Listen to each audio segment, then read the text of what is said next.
Bismillah, alhamdulillah, salatu wassalamu ala rasulihi Muhammad wa ala alihi wa sahbihi ajma'in. Rabbi zidni ilman wa alhiqni bis solihin. Allahumma nafa'ni bima 'allamtani wa 'allimni ma yanfa'uni. Rabbi zidni ilman. Урматтуу бир туугандар, Ибн Атойлла Сакандари рахматулла алейхи таандык Хикамул Атои, Атоян данышман сөздөрү деген эмгегинен Мухаммад Саид Рамазан Бути рахимахуллахтын берген түшүндүрмөсү менен сабагыбызды улай. Бүгүн жыйынтыктайбыз. Биринчи данышман сөзүн Кудай буйрса ошентип амалга таянбаш керек экен шариятыбызда. Анткени пайгамбарыбыз андан тыйган экен. Амалга таяныш менен адамда жаман кулк мүнөздөр, жаман ишенимдер пайда болот экен. Ал эми ушул амалга таянып алып анан жаза басып ката кетүүнүн жол жоболу өйдө да айтылынды. Кыскача өйдөгү сабактан айта кетели да. Значит, ката кеткенде күнөө кылып алганда үмүтүң азайып калбасын. Эгер ката кетирип күнөө кылып алып Кудайдын мээримине болгон, кечиримине болгон үмүтүң азайып калса, значит ал сен амалыңа таянып аткандыгын аламаты деп атасың.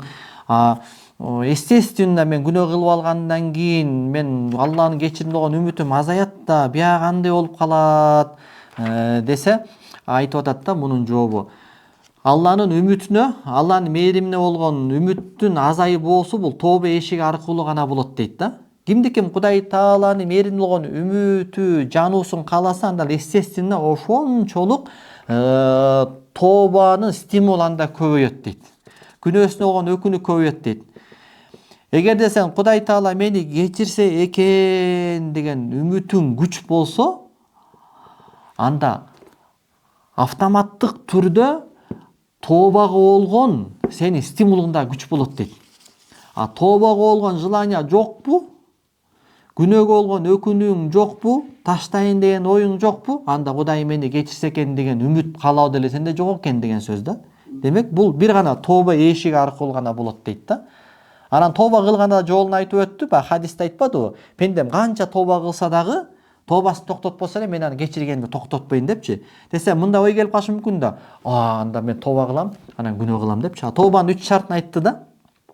Тооба кылып аткан мезгилде ошол күнөөнү ташташ керек, дароо ташташ керек. Анан ага өкүнүш керек. Анан экинчи кылбайын деп чечим чыгарыш керек. Ошол нерсе шарт да. Бирок бир жума өткөндөн кийин, бир күн өткөндөн кийин пенде алсыз кайра жаза басып ката кетире берет. Бирок тооба кылып аткан мезгилде ошол нерсе шарт да. Анан тооба кылып атып, походу тигинен баш тарта албайм эми. Тетигинче прибыльден кантип мен баш тартам деп турсаң, мисалчы. Тигин кантип кылбай коем деп турсаң, значит, сенде тооба жок. Бул тооба эсеп эмес да. Ошондуктан тооба кылып аткан мезгилде адамда чынчылдык шарт. Бирок кийин ката кетирип алышы мүмкүн. А тооба кылып аткан мезгилде кандай шарт бар? Экинчи кылбайм деген бекем чечим бар да. Бирок пенде да болбой эле ката менен жуурулушканбыз. Ушул нерсе. Анан демек ушул нерсени билиш керек. Кудай Тааланын бизге болгон милдети, ага итаат кылышыбыз керек, ага кулчулук кылышыбыз керек. Канчалык итаат кылып баш ийсек деле, биз бул Кудайдын милдетин өтөп кое албайбыз. Кудайдын милдети биздин мойнубузда калган. Эгерде Кудайдын милдетин, Кудай алдындагы милдетибизди итаат менен, ибадат менен, жакшылык менен өтөп бүтүү мүмкүн болгондо, анда буга эң ылайыктуу кимдер чыкмак дейт? Элчи жана пайгамбарлар буга ылайыктуу чыкмак дейт. Сап башында пайгамбар алейхиссалату вассалам өзү баш болуп. Бирок пайгамбарлар эмне деп атат? Кур'ан-ы Каримде карайлычы. Ибрахим алейхиссалам, халилулло, Алланын эң жакын досу болуп туруп, мындай деп атат: Астагфирулла. Робби хабли хукма вал хикни би солихин. О эгем, мага илим бер, даанышмандуулук бер, ана мени солихтердин катарына кошчу деп атат. Юсуф алейхиссалам не деп атат? Таwaffani муслиман вал хикни би солихин. Мени мусулман болгон абалда жанымда ал, жана мени дагы солихтерге кошчу деп атат да. Ибрахим алейхиссалам, Исмаил алейхиссалам солихтердин тажысы болуп туруп, өздөрүн солих эмесмин деп атат. Ал о Кудай, мен солих эмесмин. Мен солихтерге такыр жетпеймин.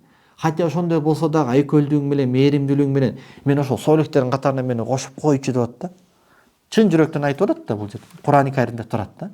Болбосо мына пайгамбарлар Алланын акысын берип коюу мүмкүн болгондо ушулар берип койбойт бит. Пайгамбарлардын таажысы, мөөрү биздин пайгамбарыбыз не деп атат? Силердин эч бирөөңөрдү амалынын жеке өзү бейишке киргизе албайт. Мени дагы дейт. Алла Таала мээримин эле албаса, менин амалым дагы мени бейишке киргизе албайт дейт.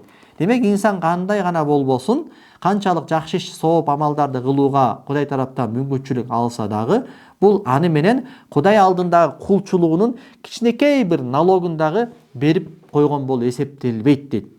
Кудай Таала ага берген жакшылыктарына кичинекей дагы бир акысын берип койгон болуп эсептелбейт дейт.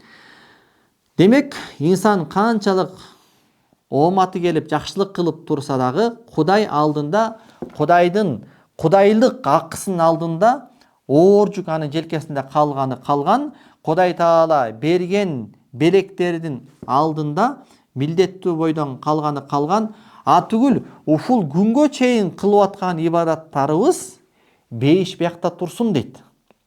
Мухаммад Саид Рамазан Бути айтып атат, бул сөздү Саид Нурси дагы айтат. Ушул күнгө, ушул саатка чейин кылган ибадатыбыз бейишке ылайыктуу болуш биякта турсун. Буга чейинки дүйнөдө алып аткан жакшылыктарыбыздын бир кичинекей бөлүкчөсүнө дагы татыбайт дейт. Кудай Таала биздин жакшылыктарыбызды заранее ашыгы менен берип койгон дейт.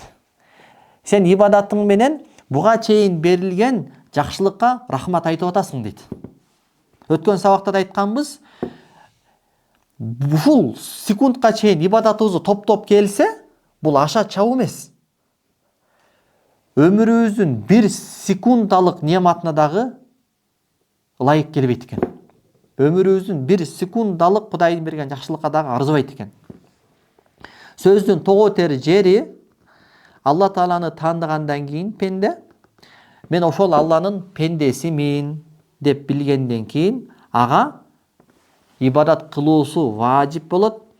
Эмнеге важип болот? Анткени ал Алла Тааланын пендеси, Аллах болсо анын Раббиси. Айырмасы жок.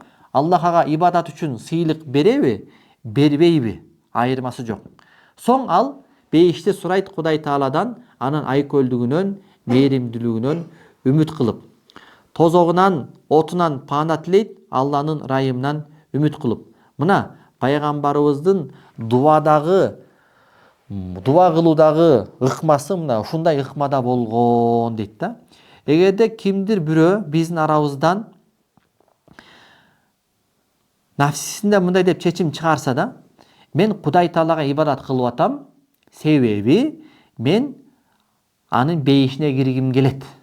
Ошол бейишти эңсеп, бейиштеги жыргалчылыктарды эңсеп, көксөп, ошол бейиш деген сыйлыкка жетиш үчүн ибадат кылып атам десе эмне болот акыйдада? Ошол ана мындай да. Анан эгер дагы мындай бир кабар берилсе, сен 1000 балекет ибадат кыл, сен по-любому тозокко түшөт экенсиң деп мисалы кабар берилсе, мисалы пайгамбардын бир замандашы болуп калып, пайгамбарга вахий түшүрүлүп, сен 1000 ибадат кылба, башың менен жер каз, по-любому тозокко түшөт экенсиң деген билип калса, ой ата, мен ошо бейишке кирейин деп ибадат кылып атпадым белем.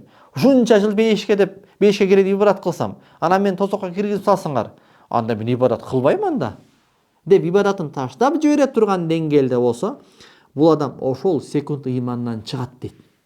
Анткени себеби Алла Таала Кур'ан-ы Каримде деген: "Вама умиру илля айябудуллаха мухлисина".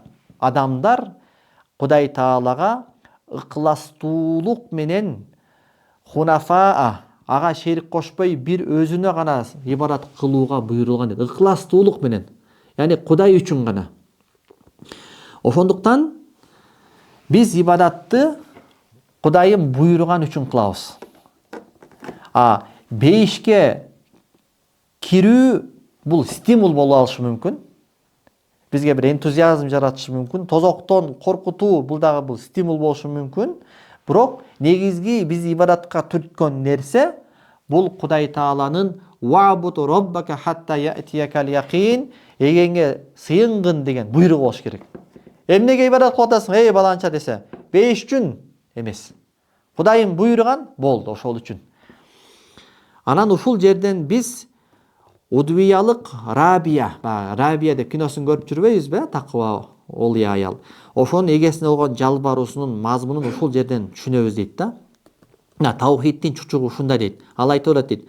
Аллахумма инни абаттука хина абаттука тамаан фи жаннатик. Вала ма абаттука не? Вала хауфан мин нарик. О Аллах, мен сага ибадат кылганымда сенин бейишиңди үмүт кылып, же тозогунан коркуп ибадат кылганым жок. Мен сага ибадат кылганым, мен билдим сен ибадатка ылайыктуу Рабби экениңди. Ошондуктан мен сага ибадат кылдым дейт да. Тозок үчүн, бейиш үчүн мен ибадат кылганым жок. Десе, кээ бир жеңил ойлуу, маселенин өзөгүн карай албаган, чала ой жүгүткөн адамдар Рабияга сөз тийгизип, бул эмне деген адепсиздик, бул эмне деген жаман сөз, тим эле бейишти теңине албай, тозокту теңине албай деп ага сын пикирин айткан жеңил ойлуулар дагы көбөйдү дейт. Болбосо башка жерлерде Рабиянын бейишти сурап, Кудай Тааланын тозогунан паанат тилеген дуалары өтө көп дейт. Анда эмне? Анда мунун тескери туурабы дейт. Эгерде Рабиянын ушул айтканы туура эмес болсо, анда ушун тескери туура. Тескери, о Кудай, мен сага ибадат кылып атам, сен ибадатка ылайыктуу Кудай болгондугуң үчүн эмес, мен сенин бейишиңди каалап, тозогунан коркуп, бейишиң үчүн ибадат кылып атам десең, анда ушул туура болобу дейт. Кайсыл апенди, кайсыл эң бир жөнөкөй нөлөбөй класстын мусулманы бул сөздү айтат дейт. Муну эч ким айтпайт го дейт да. Демек жөн эле анан сүйлөйт десе сүйлөп, андай олий аялга сиз тил тийгизе бербегин дейт да. Мына Рабия Удвия ушундай бизге бир өрнөк болуп атат. Таухиддин чучугун көргөзүп атат. Демек, биз Кудай Таала ибадатка ылайыктуу болгондугу үчүн ибадат кылабыз, бейишин анын мээриминен үмүт кылабыз. Анан кемчилик кетирүүдөгү айыбыбызга карабастан жана бул Рабия айым менен биздин ортобуздагы даражанын асма менен жердей айырмачылыгына карабастан, биз дагы ошол Рабия Удвия дуа кылган дуа менен биз дагы жаратканыбызга кайрылабыз жана айтабыз. О Аллах, сен биздин Раббибизсиң, биз сенин пендеңбиз. Биз сага ибадат кылабыз. Сенин буйруктарыңды колдон келишинче аткарабыз. Эч нерсе үчүн эмес, тек гана сен биздин Раббибиз болгондугуң үчүн, биз сенин кулуң болгондугу үчүн сага ибадат кылабыз. Биз билебиз, канчалык түз жолдо тырышууга, дайым болууга аракет кылсак дагы, биздин табиятыбыздагы кемчилик бизди жөн койбой, кандай болгон чактагы ката кетирерибизди билебиз. О жараткан Алла, мына ошол ката кетирип алганыбызда биз аны текеберлик кылып кылганыбыз жок. Биздин табиятыбызга жуурулушкан алсыздыктан улам кылып алдык, о Аллах дейт да. Али Жифринин бир мавлидте да айтат го ушунучу. Кудай Таала хадиси кудсиде, эй пендем, сен адамдардан уялып бир жамандыкты таштадың, бирок менден уялбай ал жамандыкты таштаганың жок. Адамдардан коркуп бир күнөөнү кылбадың, бирок менден коркуп ал күнөөнү кылбай койгонуң жок. Ошол адамдар менден дагы сага айбаттуураакпы, менден дагы сага улууракпы деген хадис кудсиде айтат го. О Аллах, андай эмес деп өзү айтып атат да. Биз күнөө кылып алсак текеберденип сага күнөө кылып алганыбыз жок. Сага бир вызов таштап, жок дейсиз. Биз алсыздыгыбыз менен күнөө кылып алдык деп атат да. Мына ошол экен.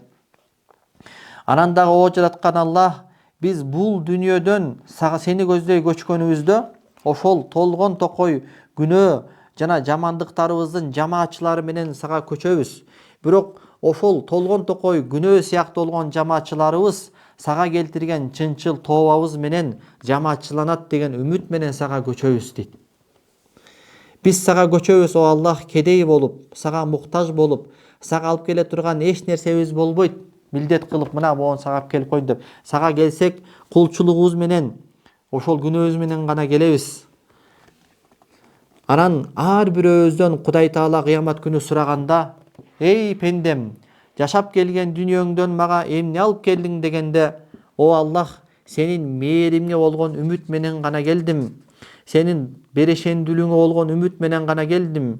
Сага алып келгидей мен кулмун. Эмнемди алып келет элем? Мен сага кедеймин. Мен сага кулчулугум менен гана келдим. Сенин алдыңда суна турган менин бир эле капиталым бар, о Кудай. Бул сага болгон кулчулугум, о Кудай. Мына ушул кулчулугум менен келдим" деп гана айта турган бололу дейт. Мына ошол мезгилде: "О жараткан Алла, сенин бейишиңди суроого биз батын албайбыз. Сенин мол жакшылыктарыңды суроого батын албайбыз. Бирок сенин бир гана ошол берешендүүлүгүңө, айкөлдүгүңө үмүт кылабыз. Жана сага болгон кулчулугубуздун